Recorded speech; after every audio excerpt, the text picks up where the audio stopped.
প্লুটোর কাছে এসে চিৎকার করে কান্না করতে থাকে মিঠি। তারপরে মিঠির কান্না দেখে সবাই সবাই মিঠির দিকে তাকিয়ে থাকে। তখন মিঠি বলে, কেন করলি তুই এটা? কেন করলি? আমি তো তোকে চেয়েছিলাম যে তুই সুখে থাক, মৌকে নিয়ে সুখে থাক, তাহলে কেন করলি এটা? তখন অনন্যা বলে, মিঠি মা, আমার ভুল হয়ে গেছে। আমি আমার ছেলেকে বুঝতে পারিনি। আমি ভুল করে ফেলেছি, সব দোষ আমার। আজকে আমার জন্যই আমার ছেলের আজকে এই অবস্থা। আমি যদি ওর মনের কথা বুঝতে পারতাম, তাহলে হয়তোবা এই অবস্থা আমার ছেলের হতো না। আমার ছেলে হয়তোবা বেঁচে থাকতো। তখন এই বলেই চিৎকার করে কাঁদতে থাকে অনন্যা। তখন অনন্যার কথা শুনে সবাই অনন্যার দিকে তাকিয়ে থাকে। তখন মিঠি কাঁদতে থাকে আর বলে, না আন্টি, তোমার কোনো দোষ নেই। প্রতিটা বাবা মাই হয়তোবা তোমার মতো করে চায়। এখানে এখানে মৌয়ের দোষ। মৌ মৌ সবকিছু জানা সত্ত্বেও কেন প্লুটোকে নিজের কাছে বেঁধে রাখার চেষ্টা করেছে।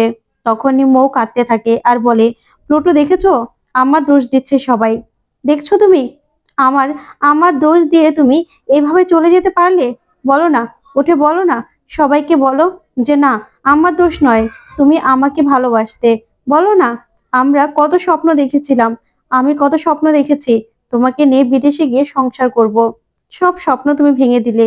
আর এখানে দেখেছো, আমাকে সবাই কথা শোনাচ্ছে, সবাই। তখন কমলিনী কাঁদতে থাকে আর মিঠিকে বলে, মিঠিমা, নিজেকে তুই সামলা, নিজেকে সামলা।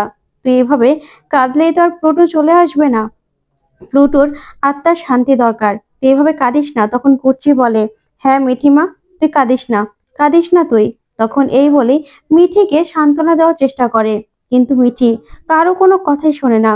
চিৎকার করে কাঁদতে থাকে আর বলে, আমি যে কেন ওর মনের কথা বুঝলাম না, সেটাই আমি এখন ভাবছি। আমি যদি একটু ওর মনের কথাটা বুঝতে পারতাম, ওর কথায় সায় দিতাম, তাহলে হয়তো এই দিনটা আসতো না।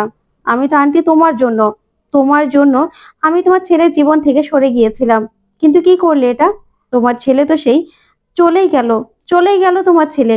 এটা তো আমি চাইনি, এটা আমি চাইনি, সত্যি আমি এটা চাইনি। কি করব আমি এবার? কি করে থাকবো প্লুটোকে ছাড়া?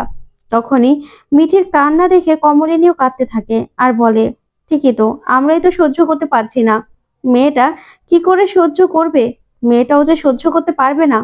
তখন এই বলে সবাই কাঁদতে থাকে। এদিকে প্লুটো প্লুটো তো পড়েই আছে। তখনই মৌ বলে, না, প্লুটোকে আমি কোথাও যেতে দেব না, কোথাও না।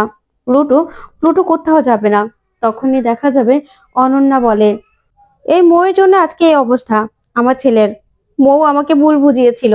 তখন যদি মৌ আমাকে ভুল না বোঝাতো, তাহলে আমি মিঠির সঙ্গে এত খারাপ ব্যবহার করতাম না। আর আমি মৌয়ের সঙ্গে আমার ছেলের বিয়েটাও ঠিক করতাম না। আর আমার ছেলে আজকে এভাবে আমাদেরকে ভুল বুঝে আমাদের সঙ্গে রাগ করে এভাবে নিজেকে শেষ করে দিত না, আমাদের ছেড়ে চলে যেত না। এখন আমার ছেলেকে আমি কোথায় পাবো? এই বলে প্লুটো বলে চিৎকার করে কাঁদতে থাকে অনন্যা। তো বন্ধুরা, এমনটা হলে তোমাদের কাছে কেমন লাগবে অবশ্যই কমেন্ট করে জানাও। ধন্যবাদ।